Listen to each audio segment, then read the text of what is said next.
Yep, that's 9-year-old me. 151 Pokemon Pokedex and 255 hours in on Pokemon Yellow. This is the Mew that I got from a special event held by Toys R Us, and this is the story that goes along with that. Now, what does it mean for Toys R Us to have these special events around Pokemon? At the time, the Pokemon TCG had also started really exploding at the markets. They were holding events for releasing special cards. They were having Game Boy tournaments between people, trading events, day events for kids to go and hang out and learn about Pokemon with other kids. It was a very special place to be. Toys R Us was this kind of giant center for kids to go and look at all the new toys that were coming out, whether it was Power Rangers, you had Spider-Mans, you had Ninja Turtles, Pokemon, Digimon, Transformers, you name it. Tons of Barbies, other kinds of dolls and Polly Pockets.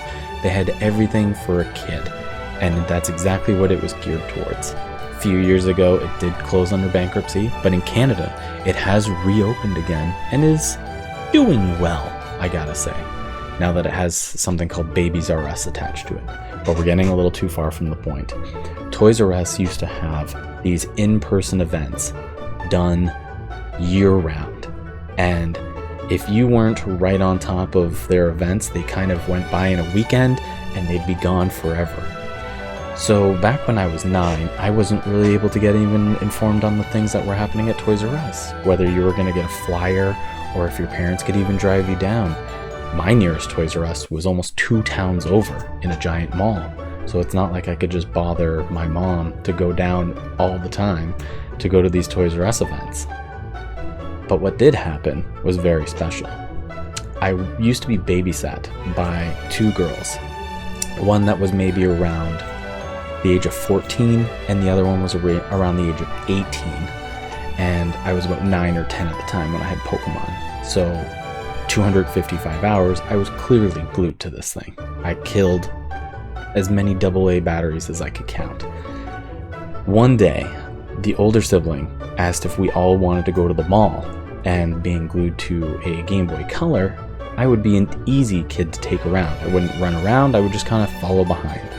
So we went to the mall that was 2 towns over, and lucky enough for me, there was a booth in the middle of the mall held by Toys R Us, and they had these cartridge, I don't know, you just put like a cartridge slot, and it was almost like a cashier.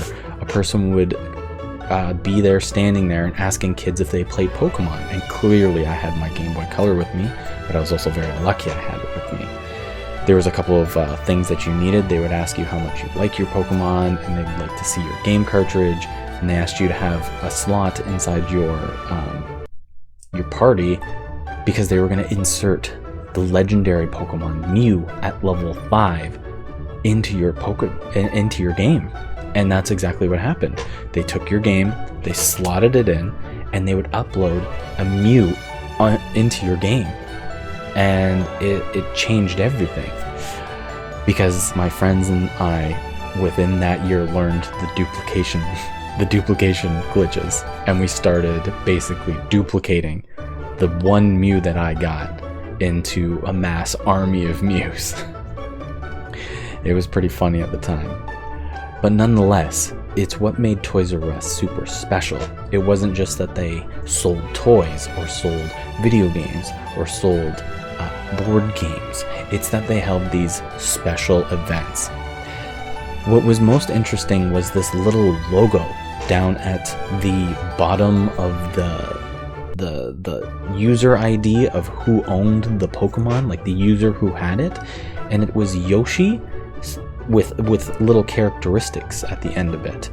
And I tried to do a little bit more diving research into it, and this is what I came up with. Okay, so this is what a logo of Jeffrey and Toys R Us used to look like. Here is one of the contest events on how to get a Mew from your local Toys R Us. Here's some of those little Yoshi RB, Yoshi BB. These are other pictures of people who've claimed that they've gotten these Mews before. This is one of the cartridges here that used to distribute the Mews. And that's it. That's a little bit of the background and the story behind how you used to get a Mew back before the 2000s started, when the game had just released and there was no actual way of getting Mew inside your copies of Pokemon. The old trick of using strength on the truck by the SSN never worked and became a big hoax. This was legit, and this was the way that it was done. Toys R Us and Nintendo worked together to give kids everything they ever wanted. A completed Pokédex and something to really strive towards, whether you were trading with friends and building a community with your friends in Pokemon. Thanks for tuning in. This was a